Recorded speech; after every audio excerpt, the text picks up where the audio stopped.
Hello guys, இந்த வீடியோல ஹெமலி demon Riemann மேன்மாவோட 8வது எபிசோட எக்ஸ்பிளனேஷன் தான் பார்க்க போறோம். மத்த 7 எபிசோட எக்ஸ்பிளனேஷன் பார்க்காதவங்க லிங்க் டிஸ்கிரிப்ஷன்ல கொடுத்துருக்கேன், போய் செக் பண்ணி பாருங்க. அதுக்கப்புறம் யாராச்சும் இந்த வீடியோக்கு லைக் பண்ணாம பார்த்துட்டீங்கன்னா மறக்காம லைக் போட்டு பாருங்க. அப்பதான் இந்த வீடியோவை நிறைய பேர் ரெக்கமெண்ட் பண்ணும். எனக்கு இந்த வீடியோ போறதுக்கு ஒரு மோட்டிவேஷன் இருக்கும். போன சாப்டர்ல நம்ம ஹீரோ வந்துட்டு அந்த 4 இயர் க்ளோஸ் ட்ரைனிங்ல இருந்து வெளியே வந்து அந்த ஃபுல் ட்ரையலுமே கம்ப்ளீட் பண்ணி இருந்திருப்பான். டெமானிக் ஜெனரல் லெவல்ல அவன் இருக்கான் அப்படின்னு சொல்லிட்டு அந்த கல்ட்டுலக்கும் சொல்லியிருப்பாங்க. அடுத்த நாள் என்ன டெஸ்ட் நடந்துச்சுட்டு இந்த வீடியோல பார்க்கலாம்.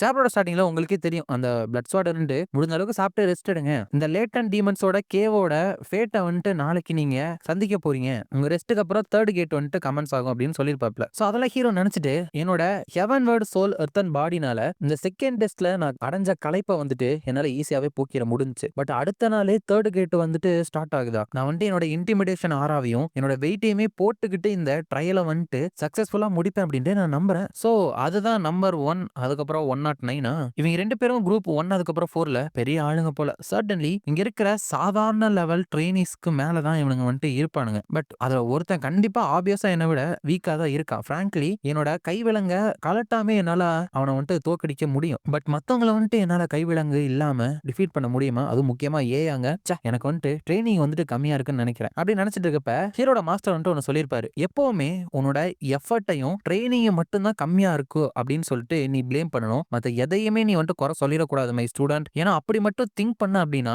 இந்த மார்ஷியல் சொசைட்டில உனக்கு சீக்கிரமாவே டெத் அப்படிங்கிறது வந்துடும் அப்படின்னு சொல்லியிருப்பாப்ல. அதுக்கப்புறம் அடுத்த நாள் அந்த பிளட் ஸ்வாட்ன்ட்டு நீங்க எல்லாருமே டைமுக்கு இங்க வந்துட்டீங்கன்னு நினைக்கிறேன். இந்த தேர்ட் லைஃப் அண்ட் டெத்துக்கு வந்துட்டு உங்களை நான் வரவேற்கிறேன். இந்த இடத்துல ஸ்ட்ராங்கானவங்க மட்டும்தான் ரிமைனா இருப்பீங்க, வீக்கா இருக்கிறவங்க பெரிஷ் ஆயிடுவீங்க. இதுதான் சர்வைவல் ஆஃப் த ஃபிட்டஸ்ட். எந்த ஒரு மார்ஷியல் சொசைட்டிலும் சரி இதுதான் உண்மையா இருக்கும். அதுவும் எஸ்பெஷலி நம்மளோட கல்ட்டுல இதுதான் பேசிக்கே. அது மட்டும் கிடையாது, நாங்க ஸ்ட்ராங்கா இருக்கிறவங்கள அப்ராப்ரியேட்லியா ட்ரீட் வந்துட்டு பண்ணுவோம். நவ் தென் உங்க எல்லார்கிட்டயுமே இப்போ ஒரு கியூரியாசிட்டி வந்துட்டு இருக்க செய்யும்ல. இங்க இருக்கிறவங்கள யாரு ரொம்ப ஸ்ட்ராங்கஸ்ட் அப்படின்னு சொல்லிட்டு இந்த தேர்ட் கேட் அப்படிங்கிறது உங்களை யாரு ஸ்ட்ராங்கஸ்டோ அவங்கள கண்டுபிடிக்கிறது தான். இந்த ட்ரையலை வந்துட்டு நாங்க strife of life and death அப்படின்னு சொல்லுவோம். Dead or alive. நீங்க வந்துட்டு உங்களோட ஆப்போனன்ட் வந்துட்டு சரண்டர் ஆகிற வரைக்கும் ஃபைட் பண்ணலாம், இல்லனா அவங்க கொல்லப்படுற வரைக்கும் ஃபைட் பண்ணலாம். அவங்க சரண்டர் ஆகிற ஃபெயில் பண்ணாங்க அப்படின்னா அவங்கள கில்லிங் ப்ளோ கொடுக்கறதுக்கு உங்களுக்கு அனுமதி இருக்கு. பட் இந்த அரேனாக்குள்ள என்ட்ரு ஆனதுக்கு அப்புறம் நீங்க ஒரு ரூலை ரெஸ்பெக்ட் பண்ணி தான் ஆகணும். இந்த அரினால ஒரே ஒரு வெற்றியாளர் தான், அதே மாதிரி ஒரே ஒரு தோல்வியாளர் தான். அவங்க உயிரோட இருந்தாலும் சரி, அவங்க இறந்தாலும் சரி, இதுதான் ஒரே ஒரு ரூல். அப்படிங்கிறப்ப அங்க இருக்கிற எல்லாருமே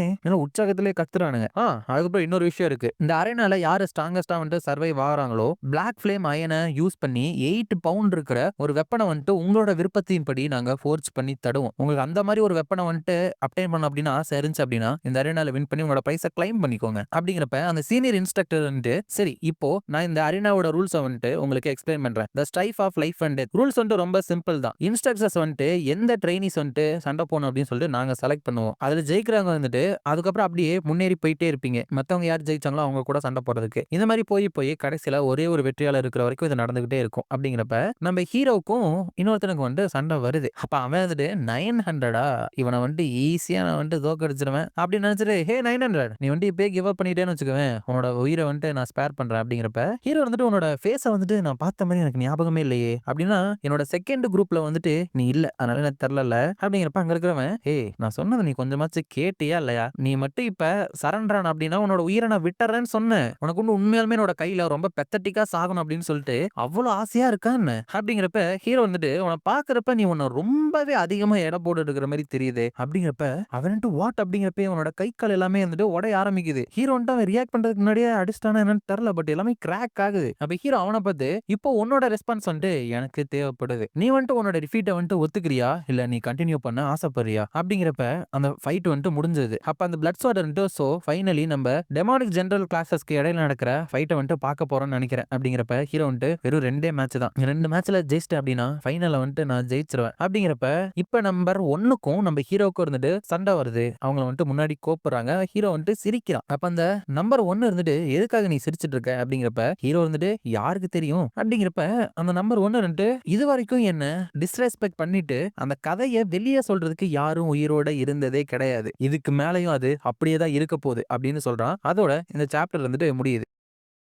நெக்ஸ்ட் சாப்டர்லயும் அவன் சொன்னதுல இருந்தா கண்டினியூ ஆகுது. இந்த டிஸ்ரெஸ்பெக்ட் பண்ணிட்டு நீ வந்துட்டு உயிரோட இருக்க மாட்டேன்னு. அப்ப ஹீரோ வந்துட்டு அவனோட ஸ்பியரை ஸ்விங் பண்ணிட்டு உண்மையிலுமே இந்த உலகம் வந்துட்டு எவ்வளவு விரிவானது அப்படின்னு சொல்லிட்டு தெரிஞ்சுக்க நீ வந்துட்டு முயற்சியே பண்ண மாட்டேங்கிறன்னு நினைக்கிறேன் அப்படிங்கிறப்ப என்ன சொன்ன அப்படின்னு சொல்லிட்டு 2 பேருமே பயங்கர வேகத்துல வந்துட்டு போயிட்டு சண்டை போடுறாங்க. அப்ப ஹீரோ டக்குன்னு அவனோட ஸ்பியரை முன்னாடி கொண்டு போறப்ப ஒரு ஸ்வாட வச்சு அந்த நம்பர் 1 நம்ம ஹீரோட ஸ்வாட டிஃப்ளெக்ட் பண்ணிடுறான். அதுக்கப்புறம் இன்னொரு ஸ்வாட வச்சு நம்ம ஹீரோவை அவன் அட்டாக் பண்றப்ப ஹீரோ வந்துட்டு அவனோட ஸ்பியரை வச்சு அந்த அட்டாக்கை தடுத்துறான். இந்த மாதிரி மாறி மாறி 2 பேரும் கிளாங் பயங்கரமா சண்டை போட்டு பிளாக் பண்ணி டிஃப்ளெக்ட் பண்ணிட்டே இருக்கிறானுங்க. அதுக்கப்புறம் தான் நம்ம ஹீரோ மறுபடியும் ஸ்பியரை பக்கத்துல கொண்டு வந்துட்டு அந்த இடத்துல வேகமா வந்துட்டு சுத்த ஆரம்பிக்கிறான். அதனால அங்க இருக்கிற தரை எல்லாமே பேத்துக்கிட்டு வெளியே வர ஆரம்பிக்குதா. அப்ப ஹீரோ இந்த உலகத்துல உன்னை விட ஸ்ட்ராங்கானவங்க நிறைய பேர் இருக்கிறாங்க. நீ வந்துட்டு உனக்கு ரெஸ்பெக்ட் கிடைக்கணும் அப்படின்னு நினைச்ச அப்படின்னா நான் வந்துட்டு இன்னுமே நீ நிறைய ட்ரைனிங் எடுக்கணும் அப்படின்னு தான் சஜஸ்ட் பண்ணுவேன் அப்படின்னு சொல்லிட்டு சுத்திட்டு இருக்கானா. இப்படி சுத்துறதுக்கு வந்துட்டு காரணம் அவன் art of 6 hills and destruction night sky punisher அப்படிங்கிற ஒரு மார்ஷியல் ஆர்ட்டை வந்துட்டு யூஸ் பண்றான். இது மூலியமா அந்த இடத்துல இருந்து நிறைய பாறைகளை வந்துட்டு அவன் உடைச்சிருந்தால அது எல்லாத்தையுமே தூக்கி வீசிட்டு இருக்கான். சிலதை வந்துட்டு அவன் பிளாக் பண்ண பாக்குறான் இல்ல, பட் நிறைய அந்த இடத்துல விழுந்துகிட்டே இருக்கு. கடைசியில ஹீரோ வந்துட்டு அவனை அடிச்சு அந்த இடத்துல இருந்து தூரமா ஒரு பாறைக்கு வந்துட்டு தூக்கி வீசிறான். இதனால இந்த விக்டரி வந்துட்டு நம்ம ஹீரோக்கு வந்துட்டு போகுது. அப்ப அந்த பிளட் ஸ்வாட் வந்துட்டு ஓ the art of 6 hills and destruction use பண்ணிருக்கானா எனக்கு ஞாபகம் இருந்துச்சு அப்படின்னா இது வந்துட்டு ஒரிஜினலா எங்களோட டெமானிக் ஆர்ட்டே கிடையாது. பட் இன்ஸ்டெட் இது வந்துட்டு வேற ஒரு மார்ஷியல் ஆர்ட்ஸ்ல இருந்து எங்க மார்ஷியல் ஆர்ட்ஸா மாறுச்சு. இந்த மாதிரி ஒரு லாஸ்ட் ஆர்ட்டோட சக்சஸர் வந்துட்டு எங்களோட லேட்டன் டீமன்ஸ் குகையில இருந்து வரும் அப்படின்னு சொல்லிட்டு நான் நினைச்சு கூட பார்க்கல. பெராப்ஸ் இவன் இருந்துட்டு எங்க கல்ட்ல இருக்கிற எல்லா ரேங்கையுமே வாஷ் பண்ற அளவுக்கு ஒரு பவர்ஃபுல்லான ரிவர் கரண்டா இருந்துட்டு மாறுவானா அப்படின்னு நினைக்கிறாங்களே. அதுக்கப்புறம் அடுத்து ஏயாங்கும் அதுக்கப்புறம் அந்த நம்பர் 109 இருக்கால அவங்க 2 பேருக்குமே தான் இருந்துட்டு சண்டை வருது. அப்ப ஹீரோ வந்துட்டு இவளோட ஸ்கில்ஸை வந்துட்டு அப்சர்வ் பண்றதுக்கு இது வந்துட்டு ஒரு நல்ல சான்ஸ் அப்படின்னு சொல்லிட்டு போயிட்டு இருக்கான். அப்ப அங்க நம்பர் 109க்கும் ஏயாங்கனுக்கும் பயங்கரமான சண்டை வந்துட்டு இருக்கு. அவங்க வந்துட்டு கிட்டத்தட்ட 20 ப்ளோஸ் வந்துட்டு எக்ஸ்சேஞ்ச் பண்ணிட்டானுங்க. ஏட்டு அவங்க 2 பேருமே கொஞ்சம் கூட கலைப்பான மாதிரி எந்த ஒரு அறிகுறியுமே காமிக்கல அப்படின்னு சொல்லிட்டு அங்க இருக்கிற இன்ஸ்ட்ரக்டர் எல்லாமே பார்த்துட்டு இருக்காங்க. ஹீரோ வந்துட்டு இது